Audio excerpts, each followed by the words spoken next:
Viva, boa noite. Está no ar o Política no Feminino. Hoje é sexta-feira e cá estamos para lhe fazer companhia em aproximadamente 2 horas. Passo a apresentar o painel desta semana, que é composto pela Tânia de Carvalho. Boa noite. Boa noite. A Sandra Batalha. Boa noite. Boa noite, Chiesa. Dalva Ringote. Boa noite, Chiesa. E a Luísa Grilo. Boa noite, Chiesa. Sejam bem-vindas. Obrigada. Boa noite. Muito bem, vamos começar com um assunto que faz atualidade hoje. A chanceler da Alemanha, Angela Merkel, trabalhou em Luanda para aprofundar as relações diplomáticas e de cooperação com Angola em vários domínios. Houve uma conferência de imprensa e também os dois chefes do governo falaram. Para os jornalistas, houve também o Fórum Alemão-Angolano. Vamos começar por ouvir a Tânia de Carvalho. Tânia, não estiveste na semana passada e quero começar contigo. O que é que pudeste reter desta conferência de imprensa que foi dada hoje? Olha, muita coisa boa. Sim. Muita coisa boa no momento em que a gente precisa sempre de ver luzes. Não só no fundo do túnel, como se tem dito, mas luzes a todo lado. Não é? A Alemanha é um país muito importante para a Europa. A Alemanha, que tem uma relação de 42 anos de cooperação com Angola e sempre priorizou a área do ensino. A Alemanha, que hoje é tida como motor econômico, talvez ainda também militar, se bem que muitos dizem que hoje o volante militar da Europa é a França, não sei, mas eu prefiro continuar a acreditar que é a Alemanha. E foi muito interessante para mim ouvir também determinados analistas, e foi mais interessante ainda ouvir o jornalista Manuel Vieira, talvez por já ter estado em diferentes momentos na Alemanha, então eu sinto que ele teve uma capacidade bonita de fazer uma análise das nossas cooperações. Sim. Nesses 42 anos. A Alemanha é um país... Podemos dizer que é desta vez que as coisas vão mudar de rumo? Se nós formos sérios, se nós sabermos tirar partidos dos grandes acordos de cooperação que temos assinado com grandes potências como a Alemanha, como a China, por exemplo, nós vamos conseguir sim. Aliás, estamos num bom caminho. Disse muito bem o Presidente da República, isso é mais do que um sinal positivo de que a cooperação é mais do que séria, é eficaz e vai ser benéfica para os dois povos. É uma cooperação que já vem dando sinais positivos há algum tempo. Em julho, e que ganhou outra dinâmica. Ganhou outra dinâmica. Sim, mas antes do Presidente João Lourenço, em julho, de 2018, ter estado, 2019, na Alemanha, primeiro já esteve cá o Secretário de Estado da Confederação da Alemanha, assim podemos considerar. Depois foi o Presidente para lá. Depois houve o encontro breve agora em janeiro e agora tivemos a oportunidade, o prazer, o privilégio de termos aqui a Angela Merkel. Então, eu gostava que nós ressaltássemos o seguinte. Para além das vantagens econômicas e políticas... Recíprocas acima de tudo. Eu gosto quando a gente parte para negociações, para acordos, para cooperações de cabeça erguida. Não gosto de ver os dirigentes angolanos em posição de desvantagem. Achas que estamos em alguns momentos em posição de desvantagem? Sim, talvez porque a nossa realidade política também nos impõe a essas vergonhas. Estamos a falar de uma potência. Estamos a falar de uma potência que sabe o valor que Angola tem a todos os níveis e que, de certo modo, sabe que deve respeitar e nós também devemos respeitar e saber tirar proveito. Uma das coisas importantes que eu gostava de ressaltar, nós às vezes não conseguimos tirar grandes proveitos pela relação que temos com a Rússia. 42 anos. Uma relação que começou fundamentalmente no setor da educação. Nós devíamos ter mais falantes da língua alemã em Angola, não temos. Isso também é um grande empecilho. Eu desafiava mesmo o Poder Executivo atual. Se bem que nós conhecemos o projeto que existe da Bolsa dos 300 candidatos com mais aproveitamento. Pelo fato de nós reconhecermos o potencial econômico, tecnológico e industrial da Alemanha, se nós conseguíssemos nos próximos anos mandar 1000 jovens para ficar um mínimo de 6 anos na Alemanha, aprender a língua, formar-se fundamentalmente na área de tecnologia, industrialização, nós em 10 anos teríamos aqui 1000 angolanos, 1000 quadros com capacidade de exercer e de aplicar o know-how e de fazer até passagem do conhecimento com um resultado diferente daquele que vemos vindo nos últimos anos. Eu acho que o primeiro grupo de angolanos que foi para a Alemanha conseguiram trazer uma coisa benéfica, diferente, e até hoje a gente ainda conhece os quadros e foram muito bem reconduzidos nas suas áreas de formação. Eu acho que falta esse intercâmbio mais aprimorado. Há um outro dado que diz que o reduzido número de estudantes que concorrem a bolsas de estudo por via do Serviço Alemão de Intercâmbio Académico trouxe recentemente a Angola a responsável pelo Departamento para a África Subsaariana. Isso quer dizer que existe aí algum problema? Existe algum problema, Reduzir o número de candidatos. Por isso é que eu vou falando mais uma vez que um dos maiores problemas é a língua. nós devíamos abrir aqui mais centros, nós devíamos olhar para... Nós temos esse problema com a Alemanha, temos esse problema com a China. Nós somos o maior devedor a nível da África, para o país, para a grande potência, o elefante, como se diz, que é a China. Mas nós temos ainda um número reduzido de angolanos que dominam o mandarim. Tem-se feito muito esforço, o próprio Ministério do Interior manda muitos quadros por causa do trabalho de operação que se faz na rua, outros ministérios também mandam, mas ainda é um número muito irrisório para o nível de cooperação que a gente quer. Não é só mandar para lá, nós também podemos abrir centros de formações aqui, por isso é que eles têm aqui as suas embaixadas, por isso é que nós temos Achas aqui que os fica mais consulados. barato formarmos aqui?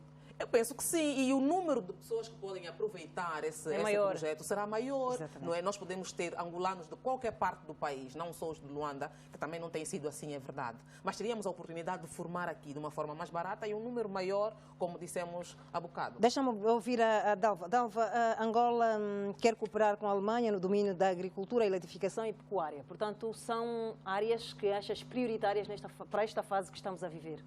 São prioritárias. Kiesa, muito obrigada.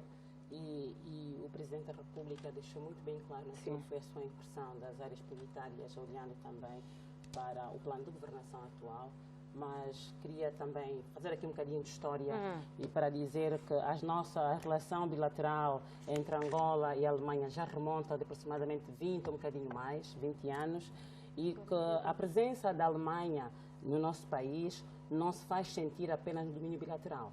É importante ressaltar que no domínio da agricultura a Alemanha sempre esteve presente, tanto nos tempos de colonização. Nós temos na província de Cubal, na província de Benguela, no município de Cubal, da Ganda, o grande hospital de Calukembe, na província da Huila, que já foi um hospital de referência a nível regional, porque apoiou também os combatentes da SWAPO. Aqui também na província do Kwanza Sul, também estiveram presentes. Portanto, não é uma mera coincidência que a chanceler Angela Merkel se faz presente em Angola. Portanto, olhamos um bocadinho na geografia aqui da regional. Também a Alemanha sempre esteve presente na República da Namíbia, não é? E então há um laço forte entre estes povos.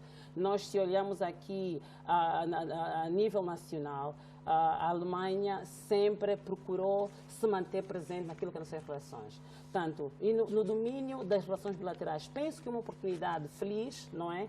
É um momento oportuno da nossa economia, olhando para aquilo que é a diversão da nossa economia.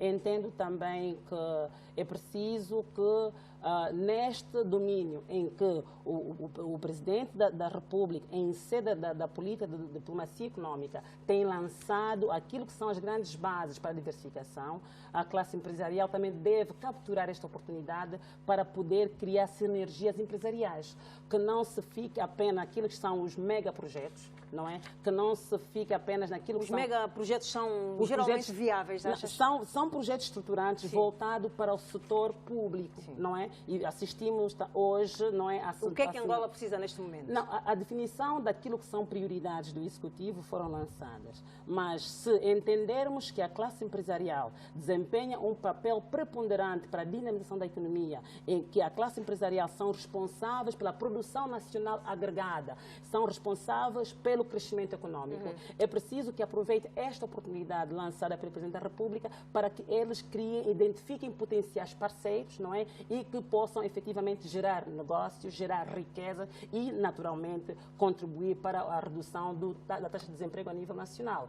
Eu entendo também que, olhando numa perspectiva muito mais direcionada para aquilo que deverá ser a atuação da classe empresarial, tendo em atenção a identificação dos setores em que o Presidente da República deixou claro e também a chanceler alemã tanto enfatizou na sua abordagem, é importante que os nossos empresários tirem proveito disso, não é? Tirem proveito, olhem para esta oportunidade, olhem para este momento de viragem. Angola está a viver momentos, portanto, de mudanças muito sérias, não é? É uma nova era de relançamento das relações bilaterais e que se possa efetivamente catalisar este momento para poder tornar a nossa economia como a potência que ela efetivamente é.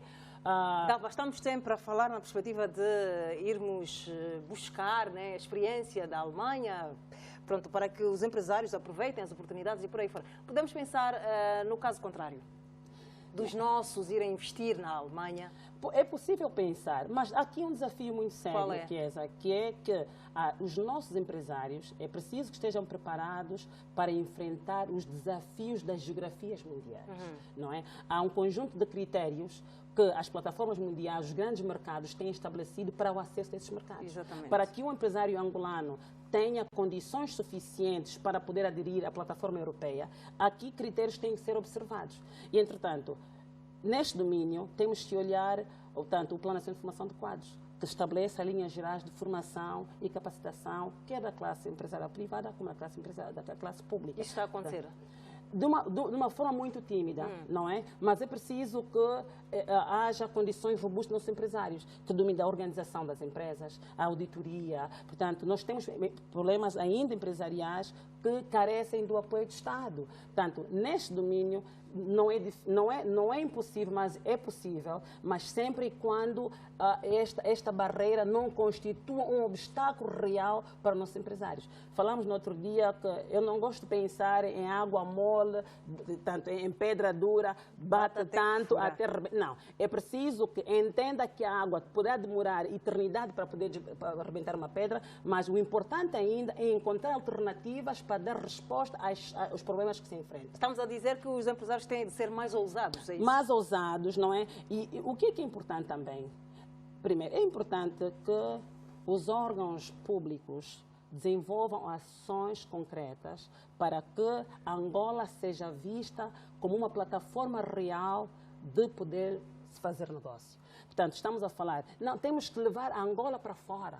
Deixamos de pensar internamente e temos de pensar de forma muito mais abrangente para que o mundo olhe a Angola de forma diferenciada. É nossa tarefa também, e isto estamos a falar aqui na situação, na problemática da burocratização de todo o sistema do aparelho do Estado. Temos que desburocratizar, não é? Há um exercício que está sendo feito de forma transversal pelos órgãos do governo, mas ainda assim há um trabalho árduo para podermos atingir... A velocidade que este exercício está a ser feito, portanto, condiz com a realidade atual?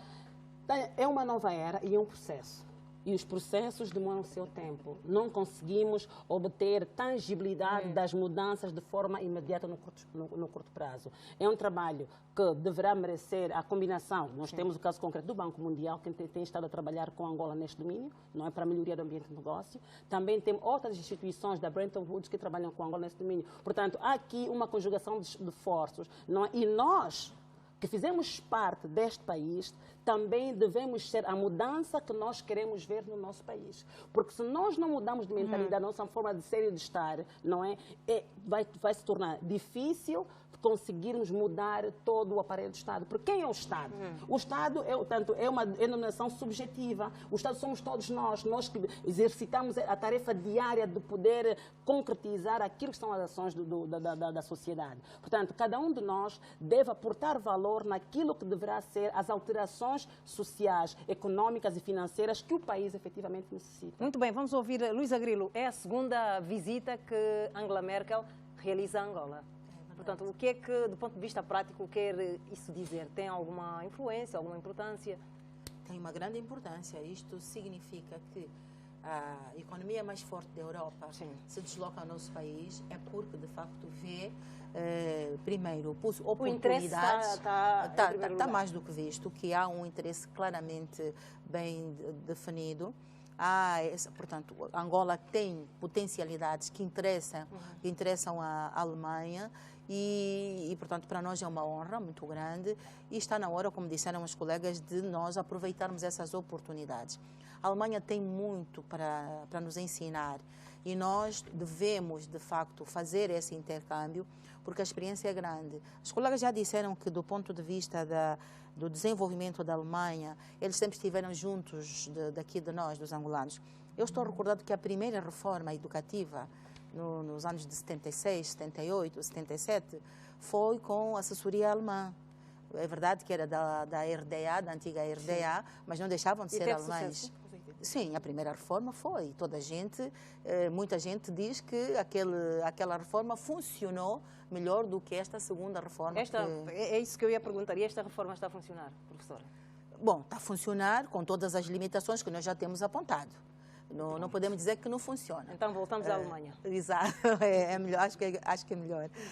A Alemanha, portanto, a primeira reforma foi feita com o apoio da Alemanha. Portanto, se o senhor Presidente solicita a intervenção da Alemanha neste domínio da educação, eu penso que é uma boa oportunidade, numa altura em que há este processo de avaliação da reforma educativa, estão identificados os pontos de estrangulamento no sistema. Penso que é um bom princípio nós abraçarmos este ponto de vista da Alemanha, que tem uma educação bem estruturada e tem, de facto, muitas lições a dar. Um dos aspectos mais importantes ainda que temos a ver que no domínio ainda da educação é da educação profissional, da formação profissional média, sobretudo, onde eles têm... Técnico-profissional.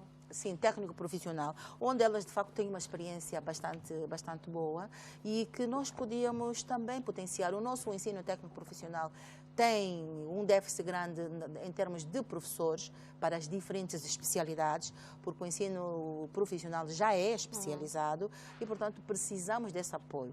O senhor Presidente falou em termos de construção naval. Sim. É uma oportunidade para apoiar o nosso instituto, que foi agora inaugurado em termos de todos os cursos ligados às ciências do mar. Cefopescas. Cefopescas e, portanto, é uma boa oportunidade. Eu penso que está aqui uma janela aberta para nós, de facto, aproveitarmos essa oportunidade. Por outro lado, eu penso que ainda que a Alemanha pode, no domínio da agricultura, trabalhar muito. É verdade que é preciso também potenciar os pequenos agricultores, mas, sobretudo, na agroindústria. Eu vejo a Alemanha, de facto, em termos de robustos para nos apoiar na agroindústria e, portanto, teríamos a ganhar, já que estamos aqui na luta da diversificação da economia. Eu queria só reforçar o que disse a Dalva relativamente à burocracia que nós temos. Os nossos empresários ainda vivem com muitas dificuldades, têm enormes barreiras para vencer e uma delas é a banca. O empresário, para ser pujante, precisa de ter finanças, precisa de ter dinheiro. E os nossos empresários estão muito fragilizados deste ponto de vista. Então, fazer algum investimento na Alemanha, nesta altura, como os nossos empresários estão, seria uma aventura. E eu penso que nós Luísa, não há sensibilidade dos bancos, é isso?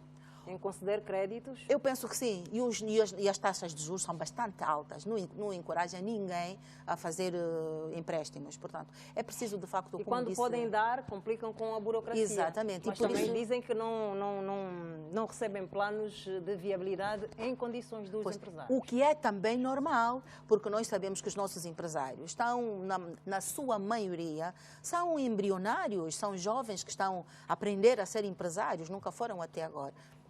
Durante muitos anos, a nossa economia foi uma economia centralizada, de planificação central e, portanto, não tínhamos empresários. O empresário era o Estado. É agora que o Estado começa a transferir gradualmente esta responsabilidade ao setor privado. Então, o setor privado precisa também, de ser potenciado, de ser capacitado para que ele seja, de facto, um empresário forte, pujante. É preciso ajudar a capitalizar os nossos empresários para que eles possam produzir. E quando algum projeto, algum estudo de viabilidade não está conforme, eu penso que os órgãos do Estado responsáveis por avaliar e analisar estes e classificarem estes projetos devem ter a responsabilidade de apoiar na correção daquilo que for necessário, porque eu penso que só assim... Ou colocam mais dificuldades, pelo menos é o que os Infelizmente é assim que acontece. Há mais dificuldades e por isso nós não podemos ter projetos que sejam viáveis, porque é difícil fazer um projeto e onde diz que não foi aceito porque não está bem estruturado, mas não se dá uma orientação de como é que ele deve ser estruturado para poder ter acesso aos financiamentos e etc. Eu penso que temos muito que aprender com a Alemanha nesse sentido. Mas também podemos ensinar à Alemanha algumas coisas. Também podemos. No domínio, sobretudo, dessas parcerias público-privadas, eu penso que é uma oportunidade para nós podermos ver. Os empresários precisam, de facto, de ir à Alemanha buscar alguma experiência e também fazer a sua parte. Nós não podemos ficar à espera que o Estado resolva tudo. Sim. Precisamos de ir à luta e precisamos de vencer os obstáculos que vão aparecendo. Deixa-me ouvir a Sandra. Sandra, foram assinados acordos em Luanda e também aconteceu o Fórum alemão-angolano. O que é que vai mudar daqui para frente com estes instrumentos assinados e com a realização deste fórum, em seu entender? De facto, as relações político-diplomáticas entre Angola e Alemanha vêm-se reforçadas, não é? Eu acho que é a continuidade da visita feita por Sua Excelência, Presidente da República, em agosto de 2018, e como dizia a Chiesa, no que se refere aos acordos bilaterais, foram reforçados, sim, os acordos estabelecidos na Alemanha em matéria de transporte, mobilidade urbana e também aviação civil, e também em matéria de formação de quadros no setor da geologia e minas e recursos naturais, com o Ministério da Geologia e Minas, ou seja, o Ministério de Recursos Naturais e Petróleo. Entretanto, a par destes acordos, foram também firmados novos acordos, sobretudo no domínio da agropecuária, não é? Em que vamos receber provavelmente um financiamento e vêm para aqui também empresas alemãs para a construção de uma fábrica de vacinas, não é? No que se refere ao cuidado dos nossos gados. É bastante importante porque vai dar alguma qualidade na nossa produção nacional, e esta plataforma que se referiu, o Fórum Alemanha-Angola, não é o 8º fórum que aconteceu, vem mesmo para relançar e para fortalecer também a diplomacia econômica existente entre os dois países. A Alemanha, sendo a principal economia da Europa, número 1 da Europa, e vem também com uma visão geopolítica diferente, uma vez que com o processo do Brexit, a Alemanha passa também a ser preferência, mais propiciamente no estado de Frankfurt, está a haver essa mobilidade em termos de empresas, não é? Que vão escolhendo o estado de Frankfurt para poderem alocar lá as suas empresas. Entretanto, no que se refere à nossa prioridade de diversificar a economia, ter a Alemanha como parceiro vai dar também uma outra credibilidade aos empresários angolanos e ao próprio Estado em si, na Europa toda, uma vez que a Alemanha, sendo uma referência, e as principais decisões a nível da União Europeia e não só a nível de muitas questões mundiais passam pela Alemanha, vem também credibilizar Angola, e aliás a própria chanceler Angela Merkel reconheceu que o nosso país tem dado avanços significativos e vai também conquistando a confiança dos investidores privados para poderem então nos ajudar, ou seja, para que esta cooperação e sobretudo a diplomacia econômica venha a trazer bastantes ganhos para nós. Estamos na intenção de conseguir os 500 mil empregos. Cada um tem os seus interesses. Os interesses então, são recíprocos, mas eu acredito que independentemente de estarmos numa posição horizontal, né, nós temos muitas carências. Quem é que ganha mais com esta cooperação? Neste momento ganha mais Angola. Nós precisamos de relançar a nossa economia, não só a nível regional, mas, sobretudo, precisamos de conquistar a Europa. Precisamos de exportar outros produtos que não seja o petróleo. Entretanto, eu penso que Angola, neste domínio, nesta cooperação, ganha significativamente. É preciso aproveitar a oportunidade que estamos a ter, porque vai ser uma porta de entrada em grande para o mercado econômico europeu. Entretanto, é interessante querer ouvir também... Tânia, por que achas que não é Angola? Não, eu não acho que não seja Angola. Isso é uma verdade que não precisa ser levantada. Okay. Porque às vezes quando a gente realça o óbvio, forçamos verdades que não precisam vir ao de cima. Não é? A Alemanha é uma potência econômica para a Europa. Sim. É indiscutível. Nós somos uma grande potência a nível militar e geopolítico para a área.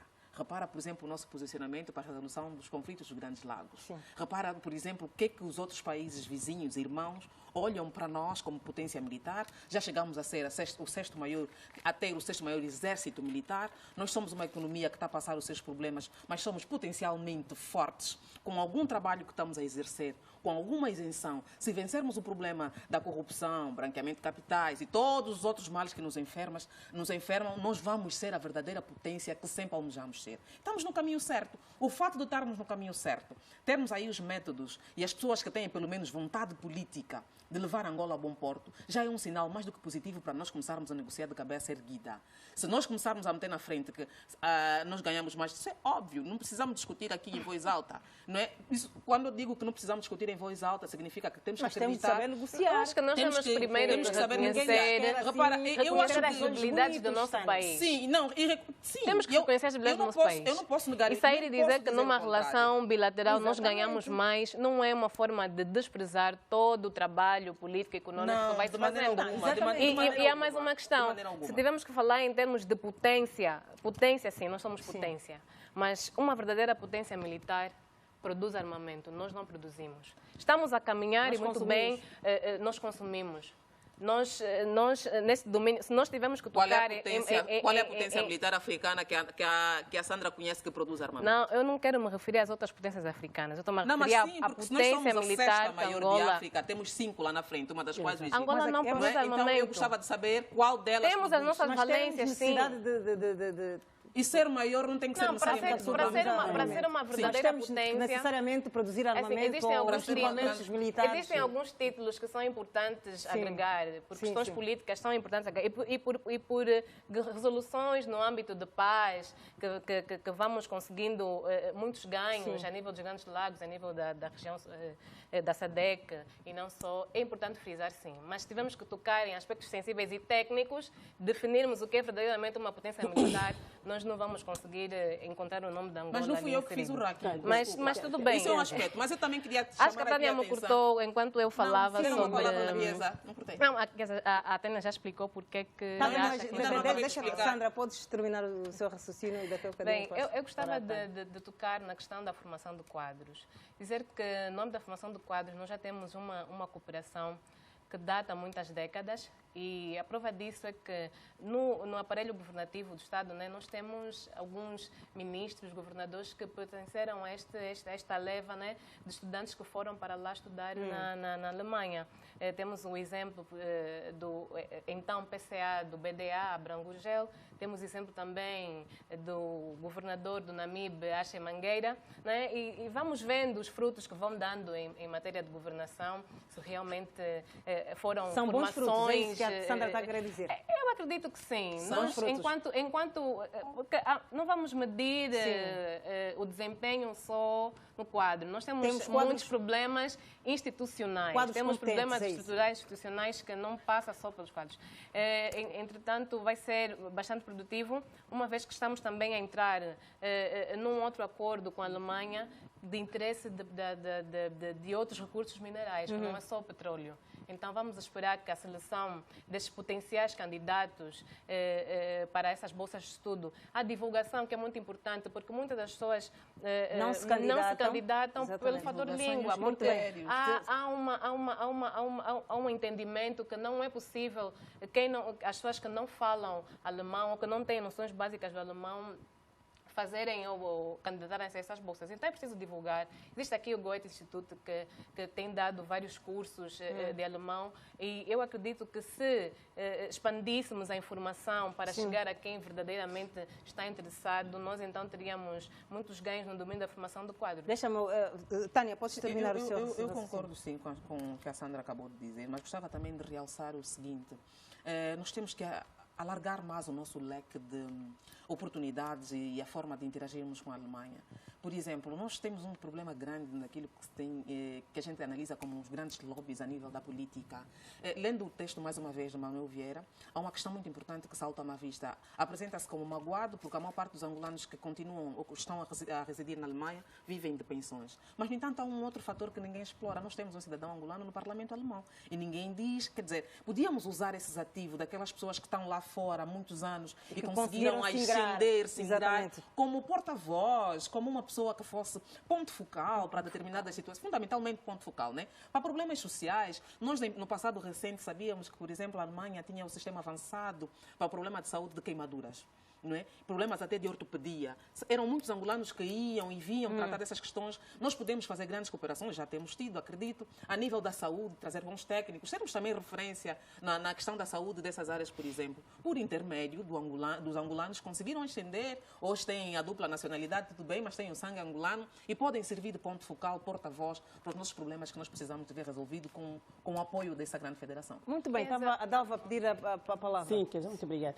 Eu queria apenas dizer, eu não gosto de pensar na potencialidade de um país em função da quantidade e qualidade de recursos naturais que tem, e tampouco naquilo que é o arsenal bélico que este país tem. O que é que pode definir uma potência? Eu penso que a potencialidade de um homem está essencialmente a potencialidade de um país está essencialmente alicerçada na qualidade de homens que tem, na sua capacidade de gerir a coisa pública e ser, eu gosto de dizer assim, uma bênção na vida do outro. Este é que é importante, pensar no próximo. Estamos aí. Temos esses requisitos, pelo menos, que acabou de avançar. E eu gostaria de entender que a riqueza de um país deve ser vista nesta dimensão. Quem eu sou, não é verdade? Sim. De que forma os valores que eu tenho possam ser benefícios para a vida do próximo. E isto é que é muito mais importante. Sim, e nós como é que estamos neste quesito? Esta é uma conversa que se calhar levaria muito mais tempo para podermos cá discutir. Não, nós temos problemas tanto sérios. Porque estávamos aqui a defender que éramos uma potência e por aí fora. Sim, nós temos problemas, porque se olharmos para aquilo que é a política levada a cabo pelo Presidente da República, o seu executivo, que é o combate à corrupção, não é? Íamos falar aqui que a política o que existiu em Angola é o cachipululo, não é verdade? É isso. É verdade, pensar em mim mesmo, apropriação indevida do bem público, não é? Então, quer dizer, estamos aqui a pensar que quando a gente olha apenas nosso umbigo, quando nós pensamos que nós somos a prioridade absoluta de todos os meios de produção que o país tem, então temos outro tipo de problemas. Isso leva-nos a analisar, portanto, durante a conferência de imprensa foi colocada a questão ao Presidente da República para fazer um balanço sobre aquilo que são os 2 anos de governação, exatamente, e o Presidente dizia que, por exemplo, o combate à corrupção é para continuar e o fim era mesmo o resgate do bem público. Eu penso que deve continuar. Não, os valores, os princípios, nós falamos aqui no outro dia, a ética republicana, não é, que está absolutamente voltada para a boa gestão da coisa pública, devem ser, tanto, realicerçados na nossa mentalidade e da geração futura. É importante. E este processo de reformulação da mentalidade nossa deve continuar. Temos que desaprender e voltar a aprender. Ali tem a doutora Tânia, que fala muito bem sobre a matéria. É preciso que nós desaprendamos as práticas errôneas que fomos adotando nos últimos anos da nossa formatação humana e sermos inculcados com novos valores, que é pensar que não sou eu, mas somos nós. É uma cultura que levou anos. Sim, e é possível. É possível. Outros anos também é possível. Pode não se concretizar na sua totalidade na nossa geração, mas é uma preparação daquilo que deverá ser o benefício para a geração futura, por um lado. Por outro lado, eu também queria, se calhar, tocar um bocadinho naquilo que foi a abordagem das minhas colegas que me antecederam relativamente à formação e capacitação da classe empresarial. E eu gosto de pensar que o Estado não deve ser visto como um ente responsável para a formulação dos processos empresariais que gerarão dinheiro, que gerarão riqueza. O Estado deve, sim, aparecer como ente regulador da atividade econômica, criando incentivos para a classe empresarial naquilo que deverá ser a boa performance da classe empresarial privada. Portanto, não se entende, Kedma, que o empresário tem problemas de gestão, que tem a gestão banto. Não é? O que é da empresa é nosso, o que é nosso é de todos. Gera a empresa como se fosse propriedade privada e espera que o Estado... Gestor público, no caso. É um gestor público, um gestor privado, não é? Que tenha problemas de gestão, implementa no seu negócio gestão banto e está à espera que o Estado venha aportar formação para aquilo que é benefício próprio. Não. Quando nós pensamos em ser empreendedores, temos que pensar que é um mecanismo difícil, em que eu vou enfrentar dificuldades, que apesar das dificuldades que eu venho encontrar neste processo, eu tenho que encontrar solução aos meus problemas. Entretanto, eu tenho que me preparar, conhecer as noções básicas de gestão empresarial, tenho que saber que eu preciso pagar imposto, tenho que auditar as minhas contas, eu tenho que saber que não posso gastar o dinheiro da empresa como se fosse o dinheiro da minha casa, eu não posso pensar dar dinheiro ao meu sobrinho e tirar da empresa. Quer dizer, há noções elementares que os empresários têm que ter. Agora, o Estado, quando aparece nesse processo, ele vai, tanto, apoiar, não é, a economia de forma transversal para que haja incentivos, quer fiscais ou econômicos, para que os empresários consigam realizar seus negócios. Que tipo de incentivos? Não, a redução dos impostos, dos juros, estamos aqui a falar concretamente, que é muito importante, porque os juros, tanto, não contribuem de forma nenhuma, não é, para o conhecimento daquilo que deverá ser o motor da economia. Muito bem. Temos de passar para outro tema. Diga, E as minhas colegas fazem uma reflexão importante. Rapidamente, porque temos de passar é para outro importante que os empresários, apesar de terem o apoio do Estado para questões burocráticas, para essa questão de diplomacia econômica, mas precisam de ter o atrevimento necessário para conseguirem contornar, por exemplo, o fato de não estarmos a conseguir gastar, né, a linha de crédito que foi disponibilizada pelo Deutsche Bank por via do Banco de Desenvolvimento de Angola. Entretanto, os critérios de elegibilidade para que esses empresários tenham acesso a este crédito são bastante rígidos, não é? Vêm de uma economia completamente diferente e os empresários não têm a robustez necessária para aceder a esses créditos. Então, é preciso que eles tenham o atrevimento necessário para irem à procura de financiamentos mais pequenos, de procurar indivíduos, procurar particulares, privados que queiram investir, por exemplo, $100.000, que não pensem em milhões, porque não são só os milhões que vão dinamizar as suas empresas, mas eu acredito que todo o financiamento, desde que tenha alguma sustentabilidade e que ele esteja em condições de pagar de acordo às cláusulas estabelecidas, de acordo ao tempo, não é? Para poder então liquidar o seu crédito, eu penso que os empresários deviam pensar também nesta perspectiva, não olhar para o fator língua, para esses fatores, que eu acredito que hoje estamos num mundo globalizado e existem muitas formas de chegarmos e de conseguirmos comunicar-nos em tempo recorde com pessoas de uma linguagem completamente diferente. Então, o Estado aparece ali nessas questões de acordo de facilitação de vistos para os empresários, não é? A realização, a organização de vários fóruns, não só pensando nos grandes empresários, mas pensando também nos pequenos, porque os pequenos também, de alguma forma, vêm dinamizar a nossa economia. Aliás, eles é que dinamizam a economia. Sim, temos de passar para outro só tema. Para terminar, e tanto para reforçar tanto aquilo que a Sandra acabou de dizer, é verdade que é preciso que deixemos de pensar nos números faraónicos. De algum tempo a esta parte, quando se constituem projetos em Angola, os nossos empresários, muitos, não todos, naturalmente, gostam de pensar em milhões de dólares. Nunca se pensa... Como é que se criou essa mania de estar a pensar em números muito grandes? Em números de 100 mil, 200 mil. Portanto, acho que isso já são resquícios do passado, em função daquilo que foi as nossas vivências económicas, há 10 anos atrás. E o mais grave neste processo... primitiva de capital, o mais grave neste processo é que a gente vê projetos que são apresentados com uma estrutura de 30 milhões e que no primeiro ano vai gerar apenas 5 empregos.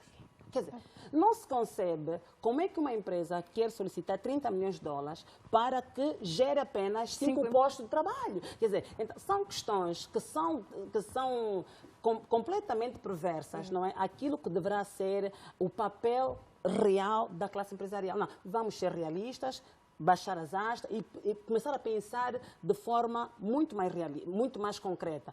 Vamos buscar os pequenos aforradores.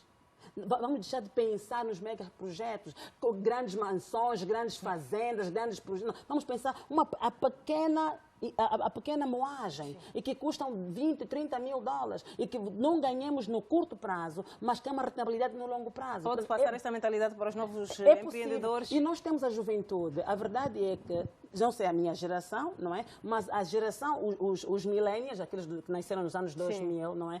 Eles têm a propensão com de criatividade, com grandes projetos, também com grandes números? Não, com projetos menores.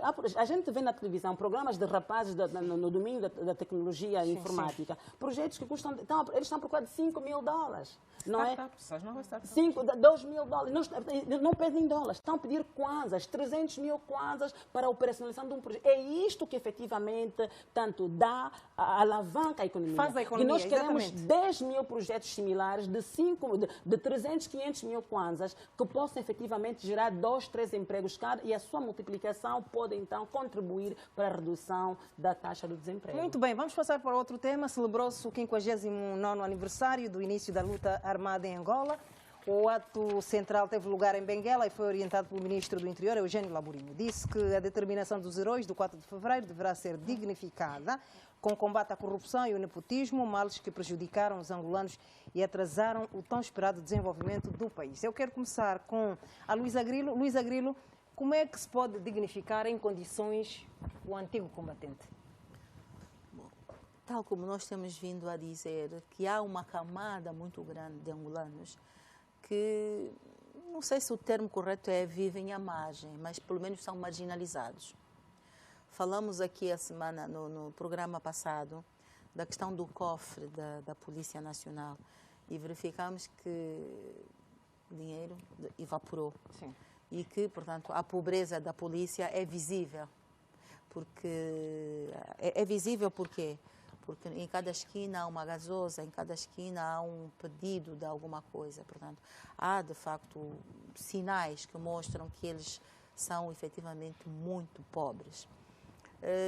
E a dignificação de quem deu tudo que tinha, principalmente deu a sua juventude a esta independência, eu penso que deviam merecer um tratamento diferenciado.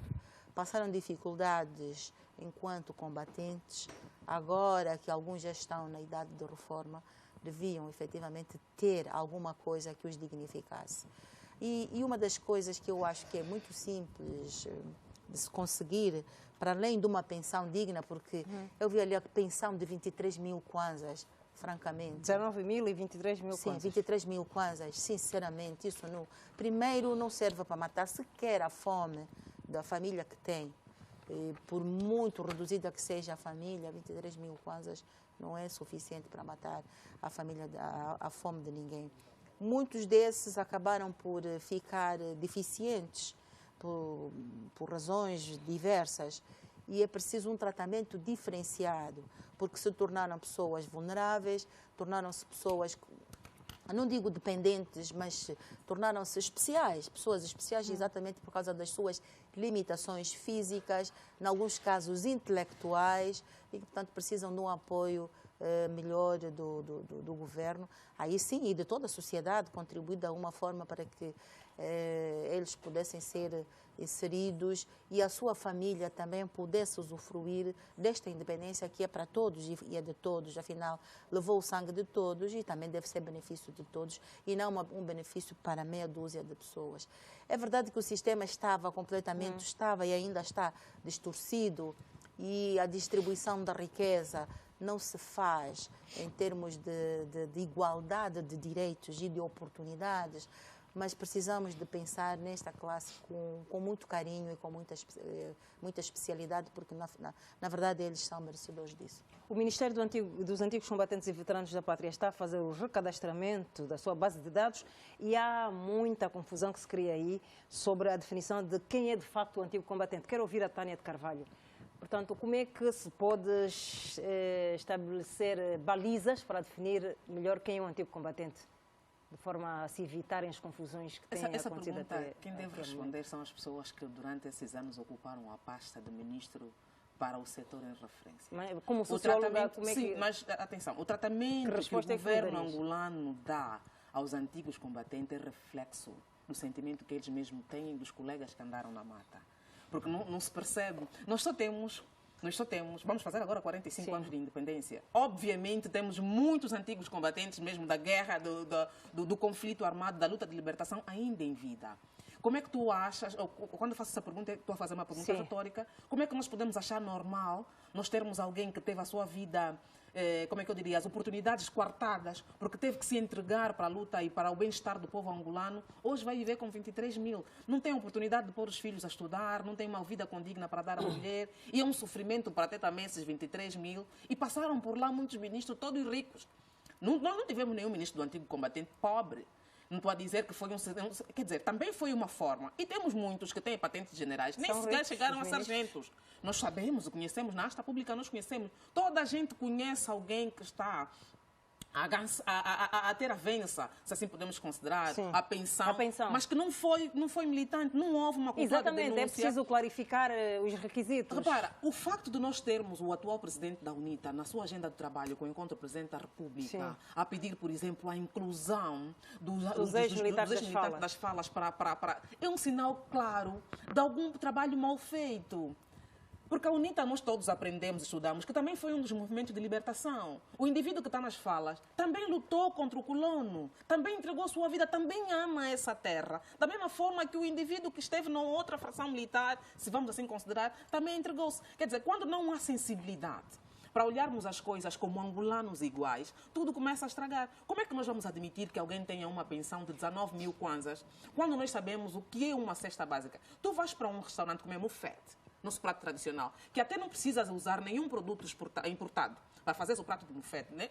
Mas você vê o preço de um prato. Você vê um preço de um prato que é feito à base de todos os produtos nacionais. Tu, com 19 mil kwanzas, não tens 5 pratos ou 4 pratos de mufete numa barraca mínima, não tens. Como é que alguém pode achar que uma pessoa normal vai sobreviver com esse dinheiro? Depois vamos criar as facilitações, vamos criar o suborno, vamos criar outras situações. Eu acho que já era a altura de nós pararmos e pensar na dignidade que estamos a conferir aos nossos verdadeiros heróis. Estes sim são heróis. E não podem morrer marginalizados. Nós não podemos continuar a assistir esse tratamento. O quadro tem de ser diferente. Tem que ser diferente, tem que ser diferente. O atual ministro dos Antigos Combatentes tem feito o seu esforço, fez algumas deslocações, fez alguns encontros a nível das províncias com maiores problemas no setor, mas ainda eu acho que é muito pouco. Precisamos fazer mais. Eu costumo dizer, nós estamos aqui na TPA e, por exemplo, vimos a denúncia, né, de anos que não foi descontado a Segurança Social. Amanhã já se perguntaram em que situação vão estar os funcionários que hoje nos levam as notícias. Estou a dar um exemplo de agora, claro. A insensibilidade que há, ou como é que eu dizia, a conivência, porque nós acabamos sendo coniventes quando tomamos peito, quando tomamos conhecimento de uma situação como essa e ninguém faz nada até hoje. Nós estamos a ser coniventes com isso. Da mesma forma que estamos a achar normal que antigos combatentes hoje entregam-se ao alcoolismo, entregam-se às drogas, porque não têm uma outra forma de sobrevivência. E nós estamos a falar da nossa independência, estamos a falar da maior dignidade, estamos a falar de pessoas que hoje deviam ser os nossos verdadeiros heróis, que deviam ser conhecidos, deviam ser aproveitados. Não são conhecidos? Não. Por que não são conhecidos? Porque não houve trabalho nesse. Nós temos mais de 16 anos de paz. Sim. E ficamos distraídos só a roubar. Ficamos só distraídos a roubar, a desviar. Não ficamos atentos no ativo mais importante. Eu costumo dizer, nós aprendemos um texto de cor e salteado. Angola é um país rico e belo, que tem A, Y. Conhecemos os nossos ativos bem, mas nunca nos preocupamos com a maior riqueza que esse povo tem. São as pessoas.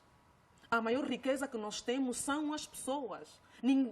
Não há diamante mais importante que os nossos antigos combatentes. Se nós não conseguirmos ter sensibilidade para olhar para essas pessoas com o respeito que elas realmente merecem, vamos continuar todos os anos a discutir 4 de fevereiro e a pensar que o Imperial de Santana está aqui enterrado no Santana e os outros estão no Camama e no 14 e os outros nós não sabemos se morreram aonde, se foram... Quer dizer, estão entregues à sua própria sorte. Eu acho que é a altura de nós pararmos e pensar bem o que é que estamos a fazer conosco mesmo. Muito bem. Sandra, estamos a falar de cerca de 160 mil assistidos que recebem o apoio do Ministério dos Antigos Combatentes e Veteranos da Pátria. Portanto, e a base de dados está a ser revista para retirar porque, infelizmente, os que estão a receber de forma indevida. Exatamente. É preciso verificar se todos estes indivíduos são de facto antigos combatentes e porque já ganham muito pouco, esses 23 mil kwanzas, que tem de ser o dinheiro para comer, para tratar da saúde, para tratar da habitação. Entretanto, é um dinheiro que vem demonstrar o real valor que o Estado em si tem dado aos antigos combatentes. Na altura, estes antigos combatentes eram jovens, que passavam por algumas necessidades, vieram sobretudo dos moceques, mas que tinham a vontade e tiveram a atitude de mostrar ao colono que já não queriam mais ser comandados por eles. Não é? Mesmo com baixo nível de literacia que tinham na altura, tinham a vontade de conduzir os destinos do seu próprio país. Tinham o espírito de patriotismo, não é? Tinham uma visão do que realmente é nação. mas infelizmente esse espírito foi morrendo, não é? Primeiro com este tratamento de pouca relevância. Quem é que deixou morrer esse espírito de patriotismo, no fundo? Assim, Angola passou por várias trajetórias, não é?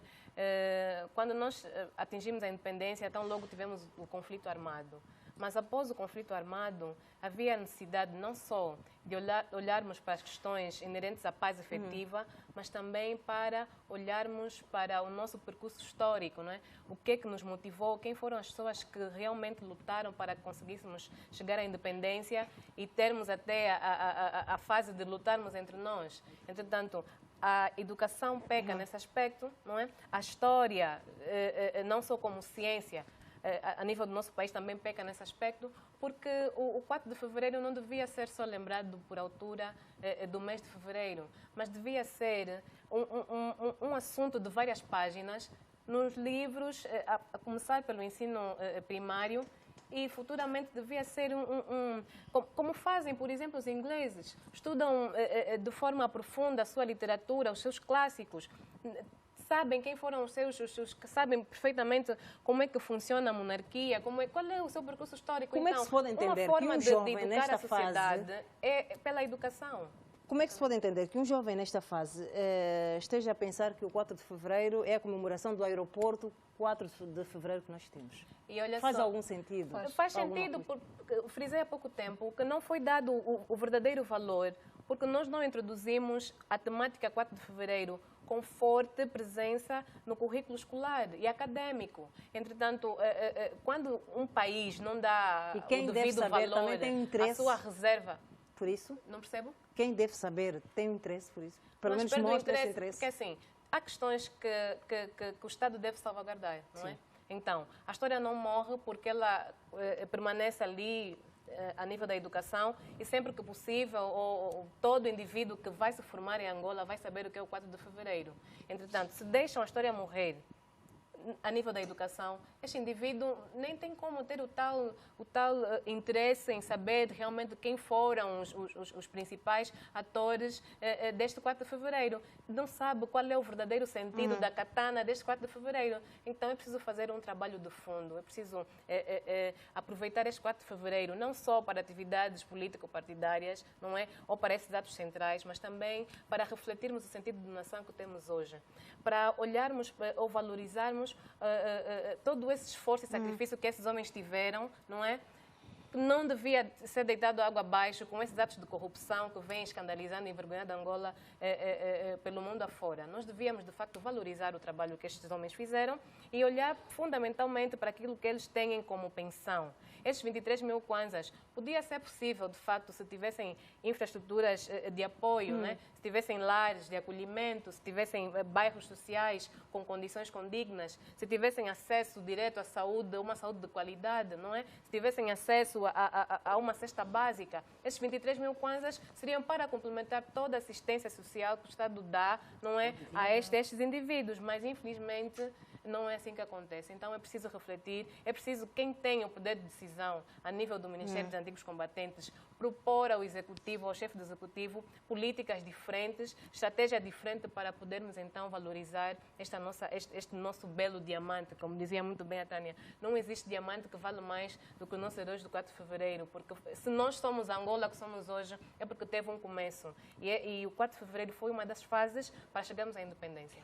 Dalva, alguns dos integrantes do Comitê 4 de fevereiro preferiram manter-se calados, outros nem foram ao ato central por descontentamento. É uma forma de, se calhar, mostrar que não estão bem com o próprio sistema ou com... Portanto, têm problemas sociais que não foram ultrapassados até hoje. Tânia, falando do 4 de fevereiro, eu entendo que é muito importante falarmos do nacionalismo, achar do nacionalismo, não é? De Cabinda Kunene, que representa o ato de contestação dos jovens angolanos, aquilo que era a política de repressão do regime fascista colonial português.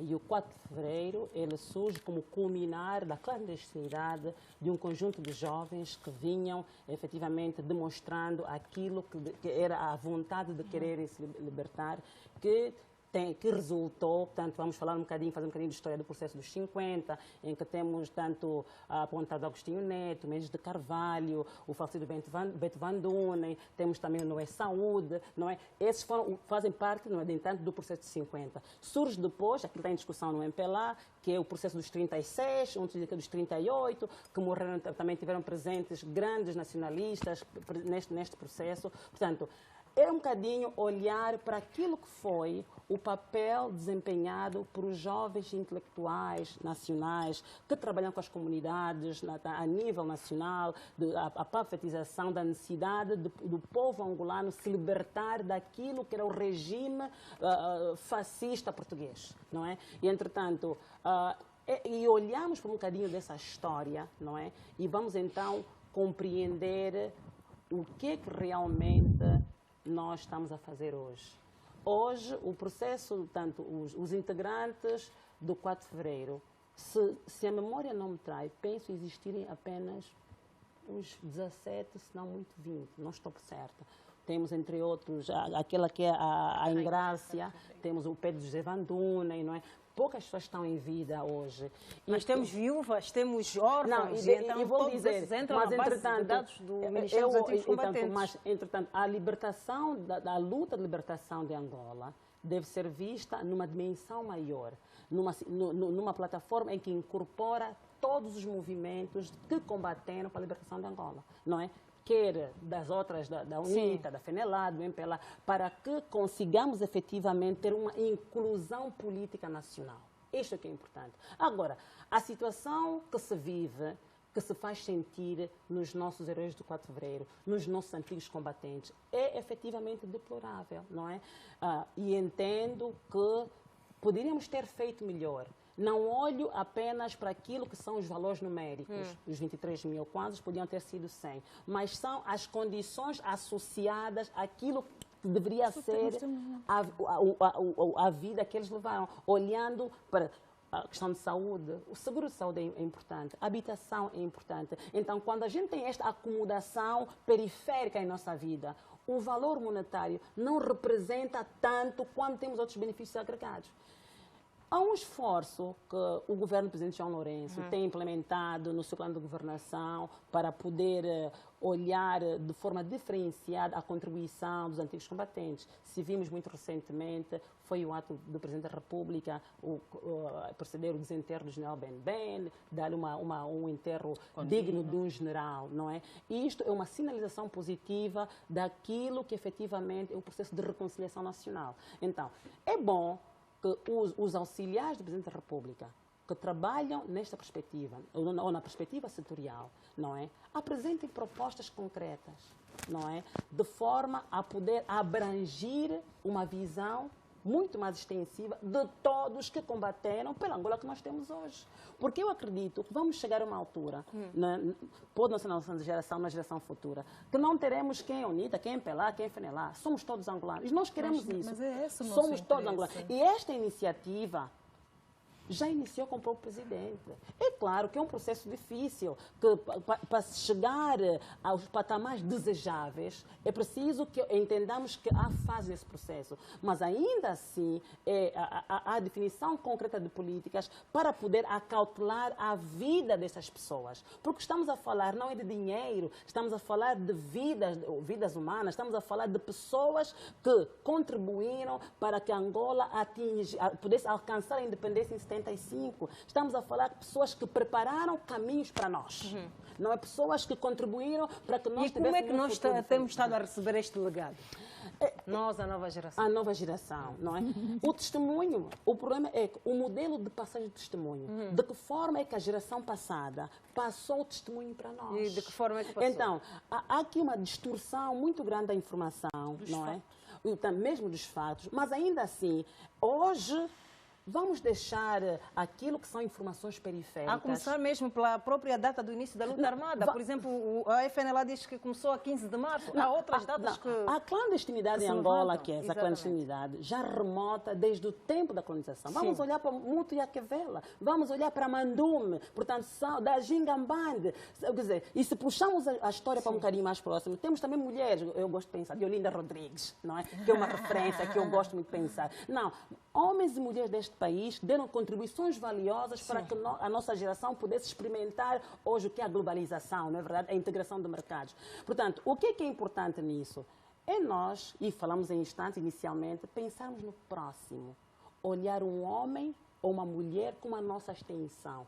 Aquilo que a gente olha do próximo, poderemos ser nós amanhã ou a nossa geração. Então, neste domínio, entendo que a definição de políticas tangíveis. Porque o que existe muitas vezes são políticas subjetivas, não é? Dar 23 mil kwanzas, quando alguém morre dá um caixão, e quando morre, quando dá um caixão, depois dá um monte de flores. Não, não me dê flores no caixão. Eu preciso que tu me valorizes agora, enquanto estou em vida. Diga que me amas, diga que me quer, diz que reconhece a minha contribuição na história de Angola. É isso que nós precisamos de fazer. De uma forma em que todos angolanos, de Cabinda ao Cunene, possam se rever no processo de inclusão nacional. Muito que bem. É muito importante. Muito bem. Mas Daqui a instantes... antes de passarmos para outro tema, eu acho que sim. a Dalva falou muita coisa muito interessante, que eu gostava só de ressaltar uma delas.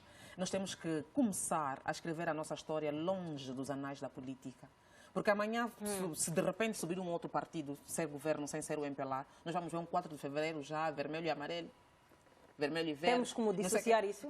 Sim, tem. Nós temos que devolver a fevereiro competência à é- academia, tem que ser usada os acadêmicos. Por isso é que nós temos historiadores, as pessoas se formam, trabalham, têm técnicas para tal. A nossa história tem que começar a ser escrita, longe de paixões políticas. Desta forma, nós vamos ter uma inclusão histórica, sim, senhor. Se aprendemos de forma muito vaga que os 3 movimentos de libertação nacional são esses 3, os integrantes, os fatos, o momento, as datas, isso tudo tem que ser catalogado com alguma verdade. Quem é que tenta Sobre- tirar proveito da situação? Sempre os partidos políticos. Por isso é que há bocado falou da FNLA. A UNITA também vai lutar, vai se bater com a data dele. O MPLA. Não pode ser assim. Tem que haver, como é que eu diria, verdade factual. Tem que haver honestidade intelectual. Sim. Se nós deixarmos a academia cuidar do registro exato da nossa história, nós não vamos ter esses problemas futuramente. Muito bem.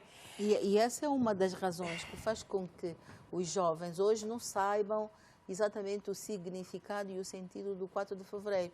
Não é que não se ensine, mas a parte da nossa história mais recente, a parte da resistência, toda a gente estuda e certamente que sabem, mas essa parte dos movimentos em que há, e com alguma razão os professores, alguma timidez em dar à história, porque ela não está, de facto, estruturada do ponto de vista científico. Professora, com quem é que verdade. está a amputar a história de Angola?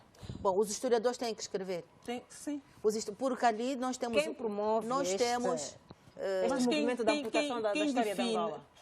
As escolas, desculpa, professora, desculpa. As escolas obedecem os ideais do governo. Exatamente. O governo, de certa forma, não tem só mão, tem sombra, apenas uma alma na concepção do conteúdo programático que é lecionado dentro da sala de aula. A definição da educação moral e cívica, que podia muito bem, eu acho que nas academias militares, educação patriótica, quem define o conteúdo e os sumários que o professor vai dar de forma tautológica, vamos assim dizer, são os interesses políticos. Não estou a dizer que está certo, que está errado. O que eu estou a tentar chamar aqui é cientificidade no registro da história angolana.